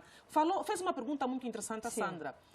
Não devemos só nos preocupar com o jovem que está a confundir o 4 de fevereiro com a comemoração do aeroporto. Devemos nos preocupar com o excesso de escolas que nós temos em Angola, que têm o seu conteúdo programático longe da história angolana. Se você conversar com 3 meninos na Mutambo, que são esses que estudam na escola portuguesa que devia ser simplesmente uma escola diplomata... fala da escola portuguesa fala de fala da outras. escola portuguesa porque é Sério? maior. Tem muitos, e os pais pernoitam ainda para aprender a história do Dom Afonso Henriques, que fez não sei o quê, que caiu não sei aonde. Se lhe perguntares quem foi Gingambande, quem foi Luege, quem foi Bula Matade, quem não sabe, mas sabe do Dom Afonso Henriques, sabe do rei não sei quem, porque ele está a aprender história. consequências é que podemos Isso é ter uma com colonização esta diferente, isso é muito grave. É Tu tens escola colonização turca. cultural. Olha, a escola portuguesa cresceu, eu estou a falar da escola portuguesa por ser referência, por ser aquela escola que mais, não vou dizer, Sim, me porque incomoda. temos outras estrangeiras Porque temos também. outras estrangeiras. Exatamente. Por que tem que criar tantas extensões? Para ensinar o quê? Por que o governo angolano tem que permitir que os estudantes, no seu solo, no seu território, vai aprender conteúdos programáticos estrangeiros? Nós temos aqui escola turca, temos aqui... E temos até escolas que não são... com filhos nessas escolas? Aí começa o problema. Hoje nós aprovamos e está a ser construído, e eu apoio até a causa, o hospital para dirigentes. Quando deixarem de ser dirigentes, vão ser só antigos combatentes, vão no Maria Pia. Porque não se preocupam com o amanhã, não se preocupam com... Nós não temos cultura de pensar na reforma. Por isso é que nós tratamos como os tratamos, né? Os nossos heróis, os nossos antigos combatentes, porque nós não nos estamos a ver na condição deles. E o amanhã está próximo. Todos os dirigentes estão já acima dos 60, essas tias todas que estão aí, nenhuma tem mais 42, 50, estão mesmo a caminhar, não estão a perceber. Temos que aprender a cuidar o amanhã. Quem não cuida do amanhã só tem o hoje muito curto. Sim, mas, Tânia, podemos refletir no sentido de que estas escolas estrangeiras foram criadas para as suas comunidades e são os nacionais que levam os filhos... A partir do momento que nós permitimos que o ensino, eu digo isso sempre, o ensino e a saúde em Angola é um negócio muito lucrativo, essas facilidades continuam a existir. Se nós repararmos, se pararmos para analisar os filhos, os netos da própria ministra da Educação, quer seja da cessante, da atual, sabe, não, eu dou um exemplo direto. Sim. Quando eu falo ministra da Educação, não falo é realidade, é só sim, estou a dar um exemplo direito. Falo mesmo, se sentarem aí no Conselho de Ministros, hipotético. fazer uma leitura rápida, aqueles todos. Não tem nenhum neto no setor público. Não tem nenhum neto a apanhar soro no Maria Pia ou aqui nos Cajueiros. Não, isso é um sinal claro do desrespeito daquilo que eles mesmos promovem para nós. E nós vamos caminhar para ali. Desrespeito ou falta de confiança?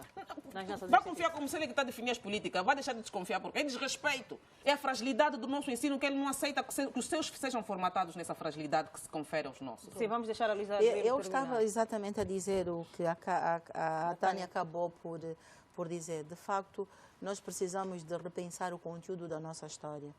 E enquanto estivermos a pensar, e nós aqui já falamos muitas vezes sobre conteúdo que seja tudo para nós é político. E é política do partido político. Portanto, tudo que a gente faz gira em torno dos partidos políticos. E nós precisamos de nos afastar desse paradigma. A tal despartidarização de tudo. Das E sobretudo da educação. Da ciência, principalmente da ciência. E então, deixar que os acadêmicos, investigadores, façam, de facto, o seu trabalho com isenção, com verdade científica, com factos comprovados, porque só assim é que nós teremos a nossa história e possamos, então, gostar dela e ver o valor de quem se debateu para que isto pudesse acontecer. Independência tem que ser um ganho. E qual é o ganho? Primeiro, a independência cultural. Mais do que a independência econômica, é também a minha identidade. E como é que eu ganho a minha identidade? Se eu não aprendi a amar a minha pátria. E onde é que a gente começa a aprender a amar a pátria? Começa na família.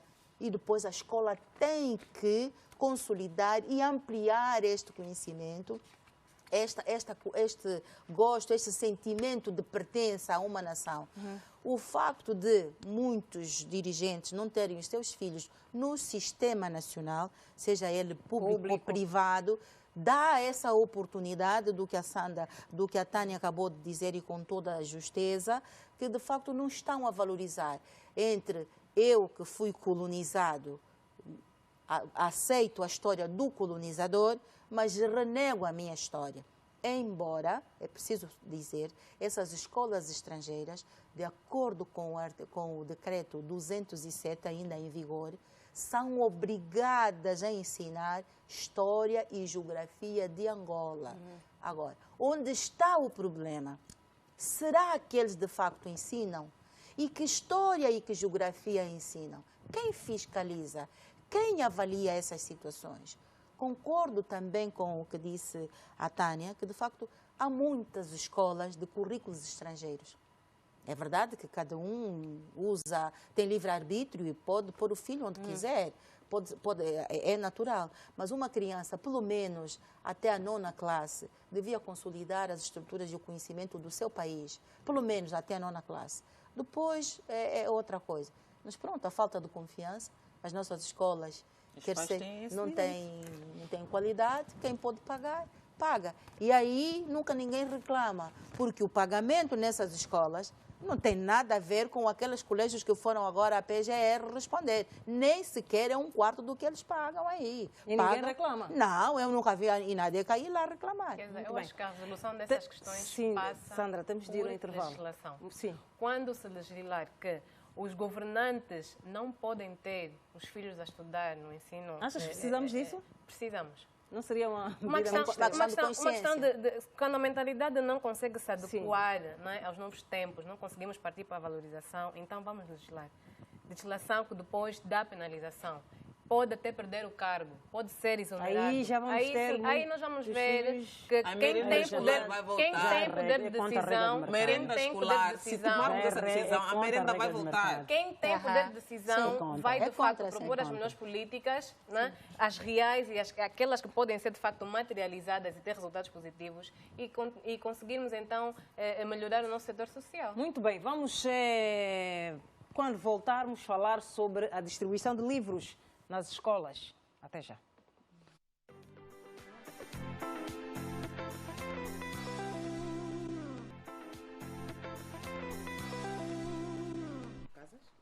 Entramos agora para a segunda parte do Política no Feminino. Luanda recebeu 6 milhões de livros escolares que serão distribuídos aos alunos no ano letivo 2020, segundo dados do Ministério da Educação. O MED procede à distribuição anual de cerca de 40 milhões de manuais escolares de ensino primário em todo o país. Ainda assim, muitas escolas têm dificuldades de acesso aos livros que surgem em grande número no mercado paralelo. Quero começar por ouvir a Sandra Batalha. Sandra, todos os anos, a cada início do ano letivo, os livros constituem um problema para os pais. Principalmente. Um direito que as crianças têm, não é? De terem uma educação de qualidade e de terem questões como os livros de forma gratuita, questões como merenda escolar, não é? É de direito destas crianças, mas infelizmente existe uma máfia que eu não sei como é que ela consegue fazer metamorfoses, que vem ano, vai ano e até hoje não se consegue desmantelar esta máfia. Os livros hoje constituem também um grande rendimento a nível do mercado paralelo, não é? São distribuídos para senhoras no setor informal e, como prejudicados, obviamente, são os alunos do ensino primário que deviam receber os seus livros novos para poderem aprender as lições que se propõem no ano letivo corrente, mas, infelizmente, temos essa situação. Eu acho que a questão da distribuição dos livros é muito importante, sim, mas muito mais importante é saber, de facto, quantos são os alunos que vão beneficiar desses livros. Se nós temos problemas em apresentar estatísticas, não é? De dizer quantos alunos o ensino primário tem, então fica muito difícil saber se essa distribuição desses 6 milhões de livros a nível da província de Luanda vai ser de facto efetiva. Então, eu acho que é um trabalho de fundo que deve ser feito, não só na questão da distribuição deste material didático, mas também naquilo que se refere à política da educação, de uma forma geral, de nível nacional. Saber quantas crianças cada comunidade tem, cada município tem, cada província tem, saber qual é a cobertura nacional a nível de escolas, qual é o número real de professores que são necessários para dinamizar o setor da educação, mas, acima de tudo, poder também providenciar alguma qualidade para que muitos pais, sobretudo os governantes, não tenham a atitude, não é? De colocar os filhos num setor que provavelmente oferece melhor serviço, até que se prova o contrário. Eu acho que deve ser feito mesmo um trabalho de fundo nessa questão. Dalva, como é que os livros vão parar ao mercado, afinal? Todos os anos, no início do ano letivo, temos o mesmo problema e ninguém consegue identificar o autor. Kenza, eu gostaria de pensar, gosto de pensar que o Executivo, em nome das relações programáticas, tem definido um conjunto de políticas voltadas ao setor da educação que prevê, nestas políticas, a atribuição gratuita de livros. E como disse muito bem a Sandra, para a atribuição gratuita de livros é preciso que se realize um trabalho estatístico de fundo na perspectiva setorial. E o que é que eu quero dizer? Queria dizer, é importante que o Ministério da Educação, em concertação com os órgãos da administração local afetos ao Ministério da Educação, faça um levantamento efetivo, primeiro, quais são as instituições de ensino existentes e quais são as suas reais necessidades em termos materiais, para que no ato da preparação do Orçamento Geral do Estado do ano em afetação sejam incorporados recursos para a atribuição ou a aquisição destes materiais. Agora, como é que os livros chegam ao mercado informal?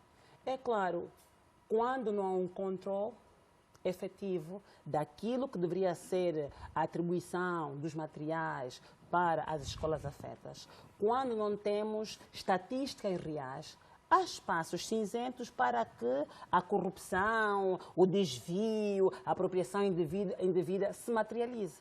É neste domínio que entendo que há um trabalho que não passa necessariamente por este Ministério. Portanto, é o Ministério da Indústria que efetivamente faz a aquisição de material.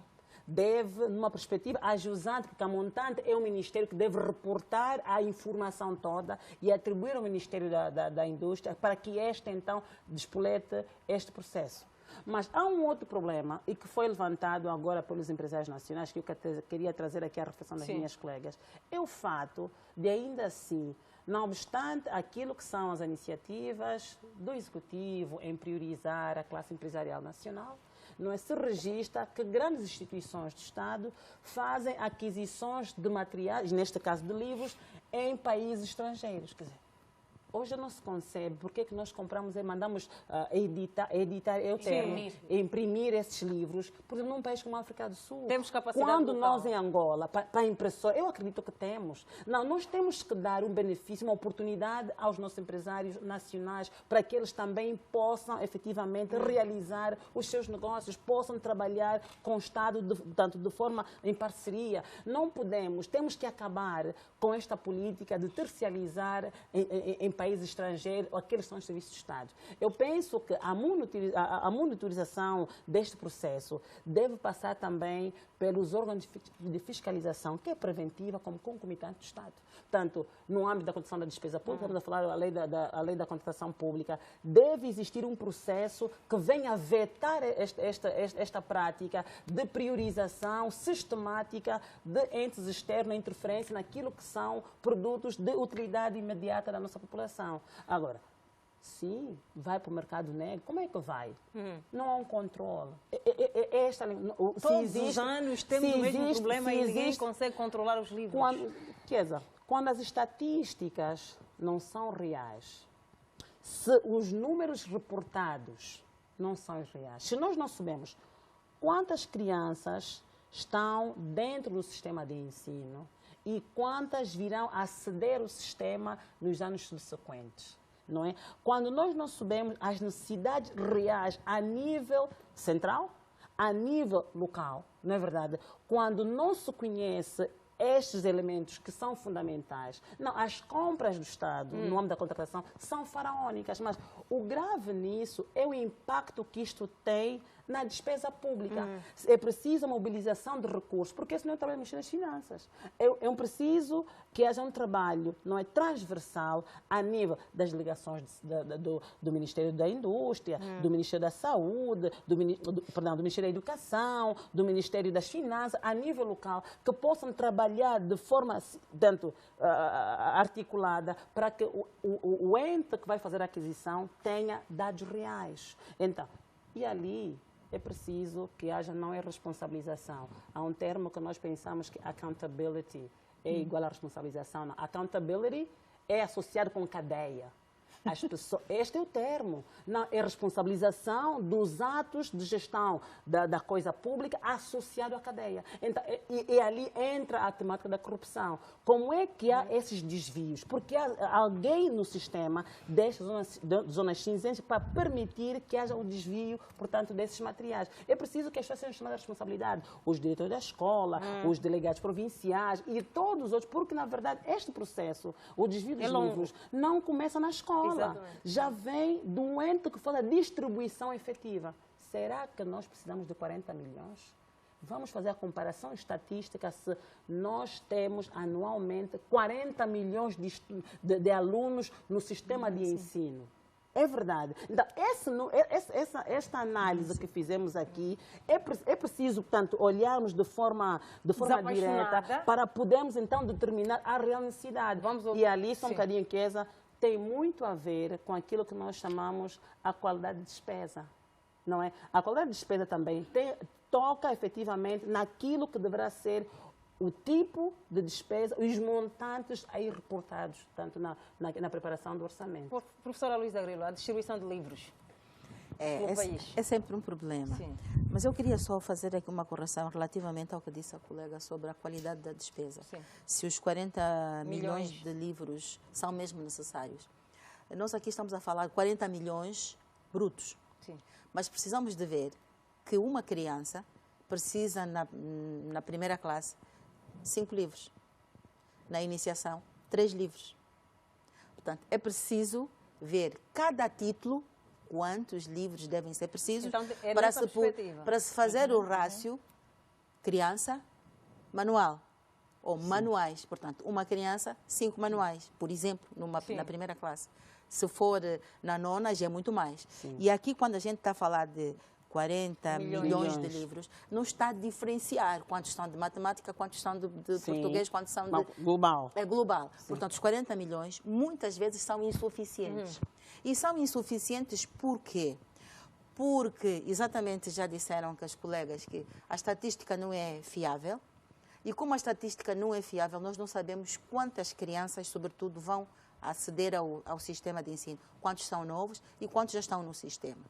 E outro grande problema que nós temos é que, infelizmente, não há reutilização do manual todos os anos. Exatamente, deveria haver. Não há economia. Devia haver, como acontece em muitos países. É preciso que a escola recupere os livros para que possam ser utilizados no ano seguinte, porque são livros gratuitamente dados.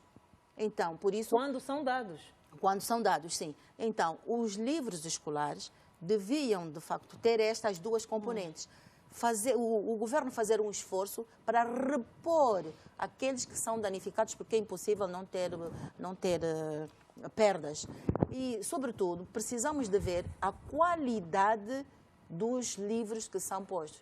Muitas vezes o livro é só agrafado e uma capazinha fraca, o papel não é de boa qualidade, estraga-se com muita facilidade por muito cuidado que a pobre da criança tenha. Este é um dos problemas. O outro grande problema da dificuldade em recuperar os livros, já dissemos aqui, muitas das nossas crianças estudam em condições precárias, porque esses livros são para a escola pública. Sim. E a escola pública é debaixo da árvore, a escola pública é debaixo das chapas, a escola pública não tem janela para poder dizer que vai guardar. A criança leva o seu livrinho para a sua casa, com as mãos, com a transpiração, apanha chuva, apanha sol. O livro não dura muito tempo porque a qualidade não é muito boa também e há estas condições todas. Logo, o Estado tem de facto esse gasto, mas é sempre uma questão que precisamos de voltar a discutir e definir qual é a política que vamos usar. Quanto aos livros no mercado, isto é em relação aos livros que chegam à escola. Quase sempre, a experiência, pelo menos dos anos que eu estive, espero que este ano não seja assim, nunca chegavam para todos os alunos do ensino público. Porque se tem livro de matemática, não tem livro de ciências. Se tem livro de ciências, não tem livro de história. Se tem livro de história, não tem livro de EVP. Por aí adiante. Quer dizer que a criança recebe um kit incompleto. E quando acontece isso, é aquela dificuldade. Onde é que vamos buscar? Professora, as comparticipadas não entram aí neste... Bom, primeiro são as públicas. Okay. Se sobrar, são as comparticipadas. As privadas não chegam para as entram. Públicas? Não, às vezes não chega. Eu não sei se estes 40 milhões foram tidos em consideração, porque a Sandra disse muito bem, não sabemos quantas crianças da iniciação até a 6ª classe irão beneficiar, não sabemos. E como não sabemos, não podemos fazer contas para ver quantas crianças é que podem ser beneficiadas. Mas, normalmente, esse é o grande problema. Quanto à questão da distribuição dos manuais, e que, eventualmente, possamos pensar que estão fora do circuito, se estivermos atentas, os manuais no mercado chegam antes da distribuição do Estado. Sim, porque as praças os já livros, estão abarrotadas A de professora não quer fazer aqui uma denúncia para o IGAI? Bom, eu não posso denunciar porque não sei qual é a fonte, mas eu gostaria de saber qual era a fonte. Porque quando os livros eram produzidos pelo Ministério da Educação, diziam que era o Ministério da Educação que desviava os livros. Até podia ser. Não estou Agora o Ministério só faz a planificação. O Ministério E produz remete o ao livro, Ministério da entrega Indústria. o livro ao Ministério da Indústria e o Ministério da Indústria faz a multiplicação e a encadernação dos livros. E quando chegam a um porto já de destino, onde chegam os contentores, os que são da Zona Sul ficam em Benguela e Benguela faz a distribuição. Os que são da Zona Norte chegam em Luanda e Luanda faz a distribuição dos manuais.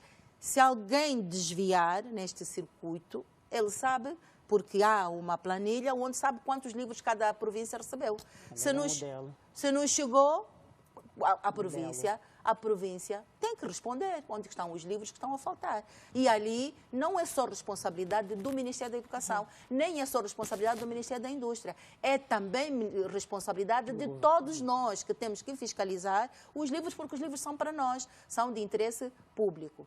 Agora, por que os livros continuam a ser feitos fora? Eu estou plenamente de acordo com a Dalva. É preciso que o livro seja produzido localmente. As nossas editoras e gráficas já têm capacidade. Muitas estão a abrir falência. O que é que se fez? Houve um ano que se fez a experiência e, do meu ponto de vista, foi positivo. Em vez de uma editora, de uma gráfica, produzir os livros todos para uma classe, produziram títulos. Uma gráfica produziu só matemática, outros só produziu língua portuguesa, assim sucessivamente. E deu certo. Se não tem capacidade para todos se beneficiar, porque é preciso potenciar as nossas gráficas. Se nós não potenciarmos os nossos empresários do livro, nós não vamos poder fazer nada. Produzir livro para quê? Se não é produzido aqui, lá fora é que vem. Bom, a questão que se levanta é que aqui a matéria-prima é mais cara, o livro sai mais caro. Então, é preciso subvencionar a importação das matérias-primas para que o livro fique barato, mas é preciso potenciar as nossas editoras e as nossas gráficas. Ok, vamos ouvir a Tânia. Tânia, os alunos do ensino primário devem receber de 5 a 8 manuais, bem como beneficiar de um kit que inclui cadernos, réguas, lápis e outros meios didáticos. Outros meios sim. A gratuidade do ensino, segundo a lei que a professora bem conhece, de outubro de 2016, confere não só o kit, confere também a isenção de propinas, confere a merenda escolar, confere até a possibilidade de transporte público e outros benefícios, dos quais o angolano nunca beneficiou direito de nenhum. de nenhum. É estranho que até hoje, 2020, nós ainda vamos continuar a falar o mesmo problema e da mesma forma, na mesma fase. Eu acho que foi o ano passado que nós analisamos, foi encontrado um contentor, foi no sul da Angola mesmo, eu acho que foi em Benguela, ou na Huila, mas foi numa das províncias do sul, que o diretor simplesmente fechou o contentor e não recebeu o material por alguma razão. Mas é fácil, nós temos serviço de investigação, ganham bem, estão vivos, são jovens.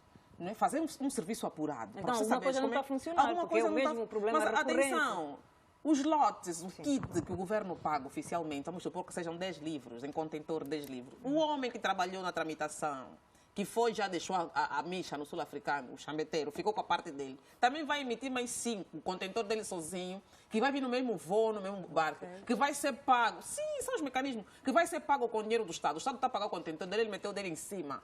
Não pagou a transportação, veio e ele tirou primeiro, deu na rua para vender. É um negócio muito lucrativo. Eu costumo dizer, o nosso sistema dá brechas para isso tudo.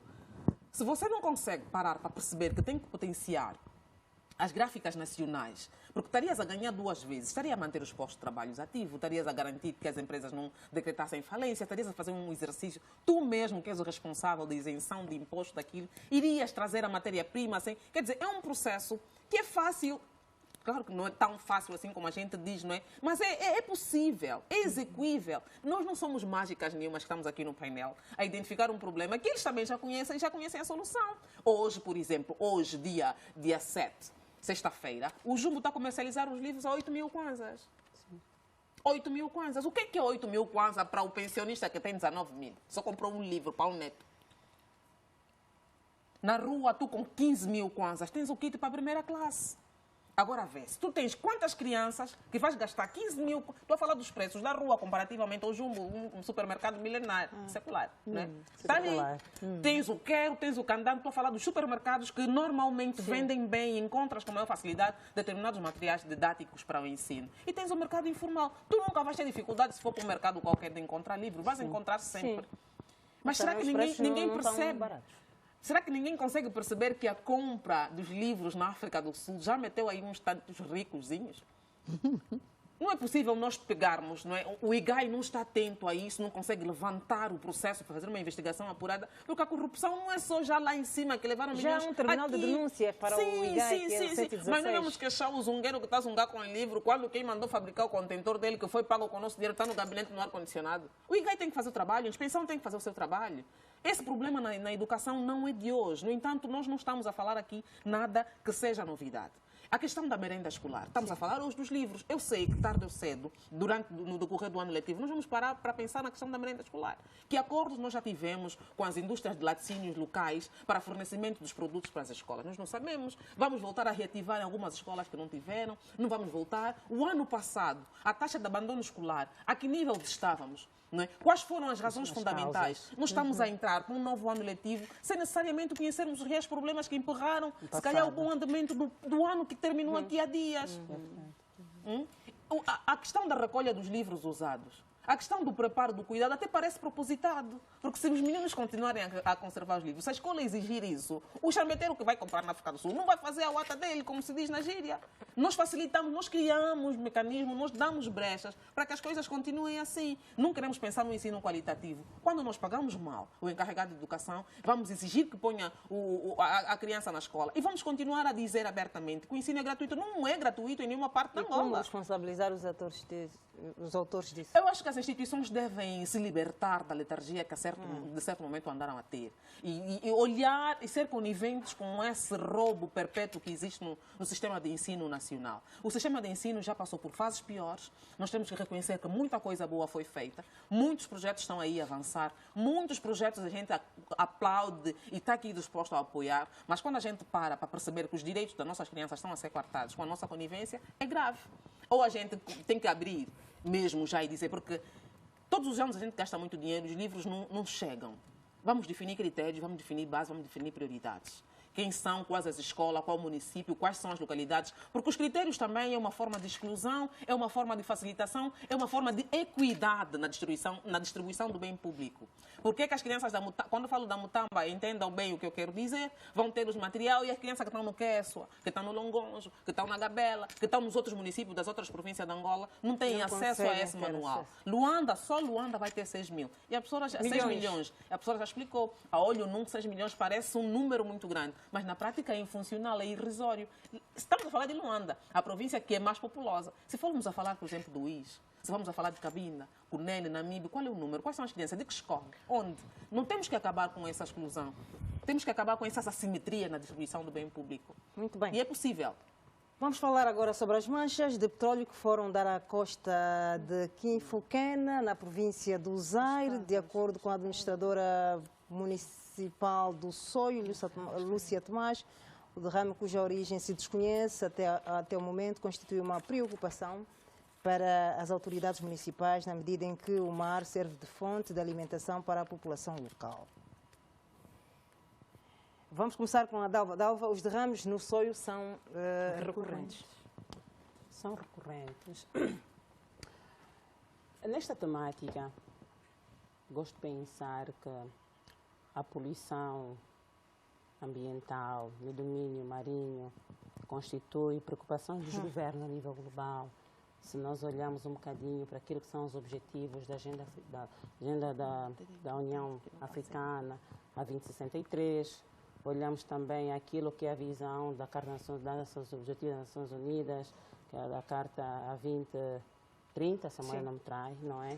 Isso demonstra que o mundo está preocupado com a questão da poluição. Não estamos distraídos ou estamos preocupados também com questões ambientais? Não, É uma preocupação, a problemática da poluição ambiental constitui uma preocupação do nosso Executivo e isso está previsto naquilo também que é o Plano de Governação, o Plano de Desenvolvimento Nacional, não é? E o Ministério do Ambiente tem que trabalhar nisso. Mas voltando à questão inicial que me coloca, eu devo dizer que é uma preocupação efetiva, mas o essencial, e para podermos, se calhar, despolutar aqui a nossa abordagem, é olharmos primeiro para aquilo que são as causas. O que é que originou este derrame? E ali podemos elencar um conjunto de causas. Pode ser, eu começaria com sabotagem, explosão de um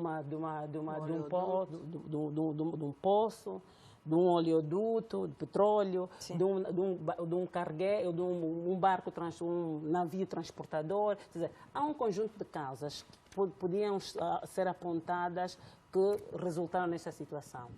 E depois olhamos numa segunda instância, olhar então naquilo que são as ações, tanto preventivas, não é? E concomitantes. Portanto, as ações de auditorias ambientais, os planos estratégicos definidos pelo setor, nesse caso concreto. Então, nós hoje, e se vamos olhando para a sistematicidade daquilo que é a poluição das águas, portanto, vamos compreender que nós temos um problema, nós somos reativos, nós reagimos em função dos eventos. E transparece existir aqui, tanto uma situação de vamos ver o que é que acontece.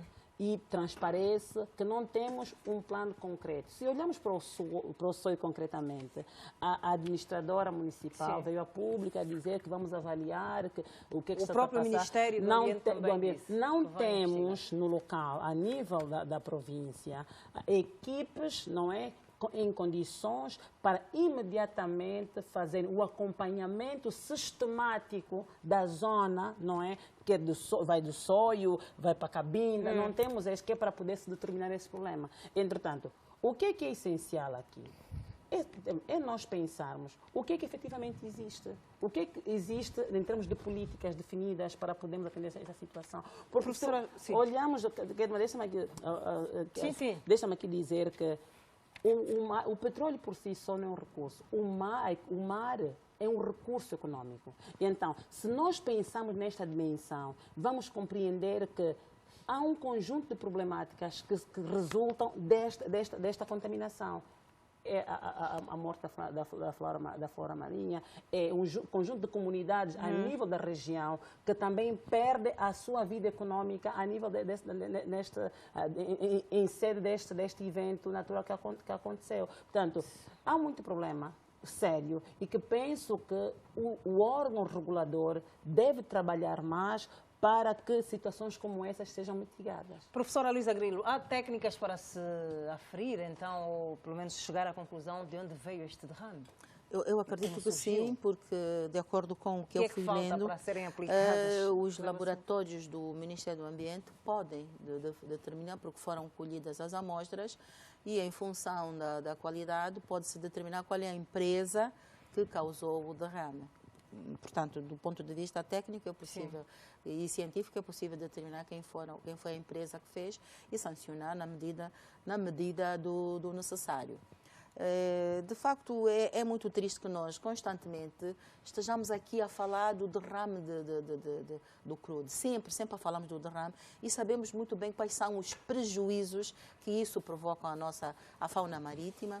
Temos perfeitamente conhecimento das questões econômicas relacionadas com as pessoas que vivem do mar, os pescadores, que já reclamam porque as suas redes ficaram também danificadas. Enfim, é uma questão do ecossistema todo à volta do mar, portanto, ali na praia, que acaba por criar esses problemas.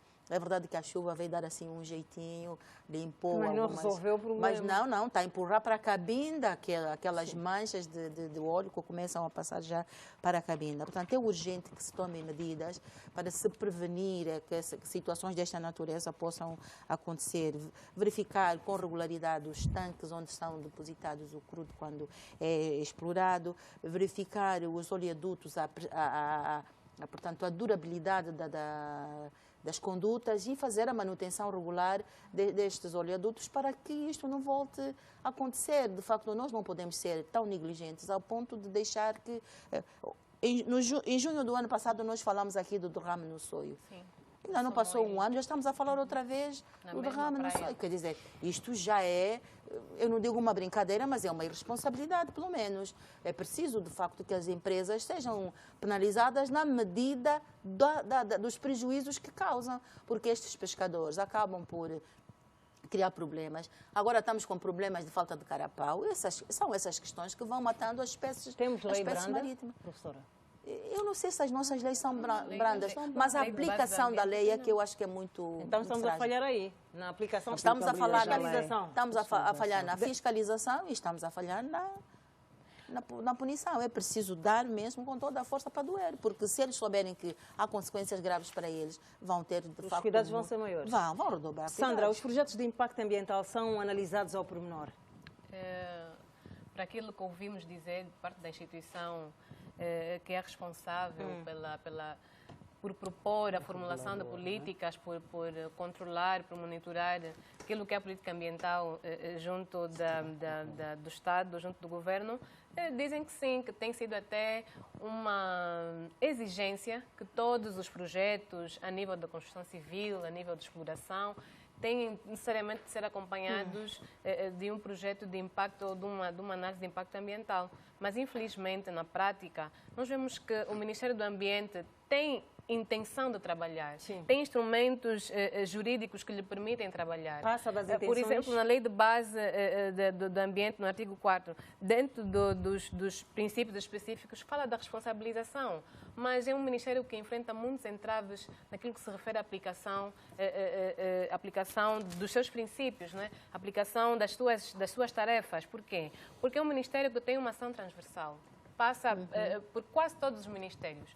Ministério da Construção, Ministério das Pescas, Ministério da Agricultura e Florestas, entre outros, que têm como base, ou que estão incluídos no setor produtivo. A produção, naturalmente, é feita por empresas, não é? São projetos de prospecção, muitas vezes de investigação, mas que devem respeitar tudo aquilo que se refere à política ambiental nacional e a mundial. E dentro daqueles que são os Objetivos de Desenvolvimento Sustentável, o Ministério tem tentado trabalhar, mas, como dizia, existem muitos entraves. É um Ministério de Ação Transversal e devia haver, de parte do chefe do Executivo, sim, uma grande preocupação. Não é falta de autoridade, mas eu acho que, para algumas questões, queremos pensar com sustentabilidade.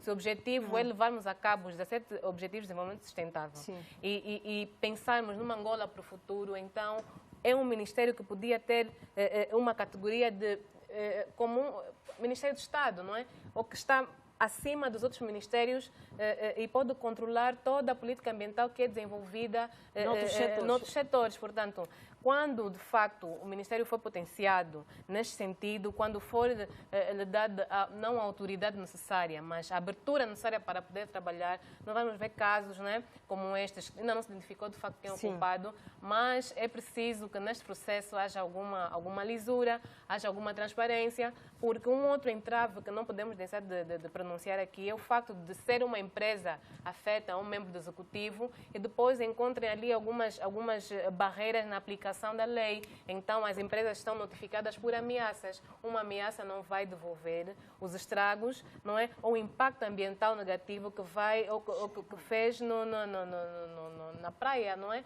São muitos peixes que morreram, são muitos pescadores que ficaram sem as suas redes, sem os seus instrumentos de pesca e tem também um impacto econômico negativo a nível da província do Zaire, que o peixe subiu significativamente de preço. Então, é preciso agirmos de forma preventiva, porque um desastre ambiental, embora a natureza tenha capacidade de resiliência, mas um desastre ambiental, infelizmente, nem sempre é possível ser contornado.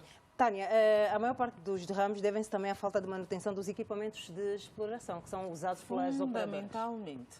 E os exames estão um bocado atrasados,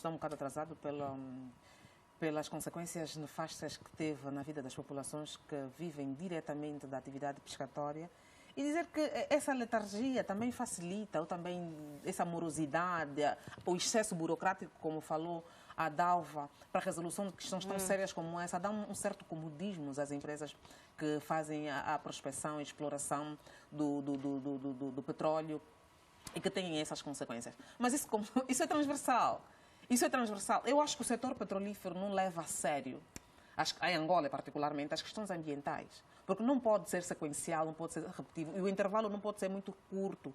Acidentes acontecem em uma obra e nós estamos muito longe de atingir a perfeição, quanto mais num setor como esse. Mas a ausência de manutenção dos equipamentos, dos reservatórios, é um sinal claro de negligência. E quando eu falo da negligência que existe, por exemplo, no setor petrolífero, repara que, por exemplo, na madrugada do dia 3 do corrente mês, a Agência Nacional do Petróleo e Gás trabalhou só a 55%, porque uma das turbinas avariou o rolamento e não tinha uma peça de substituição. Repara na importância que tem e quão gigante é uma... Eu só estou a trazer aqui esse exemplo.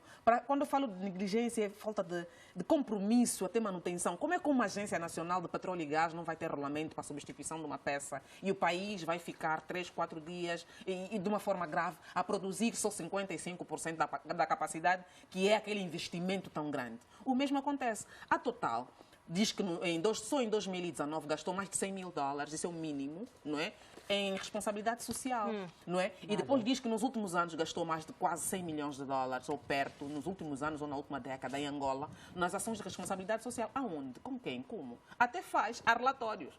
Mas é tímido. Se tu fores para uma das províncias, estamos a falar do Soio, para Cabinda, e fazer uma campanha contra as ações da Total e não sei o quê, as próprias populações que viveram de forma direta essas mínimas ações vão defender, não é? Mas eu acho que um valor tão alto como a Total diz no seu relatório que gastou, desta forma, e nós não temos conhecimento dos famosos relatórios, nós não temos a possibilidade de analisar o impacto real dessas ações na vida das populações locais, é difícil. Como é que nós vamos hoje perceber como é que estão a sobreviver as famílias no Soio, não é? Nas províncias do Zaire, que estão a sofrer com esta questão do derrame do petróleo?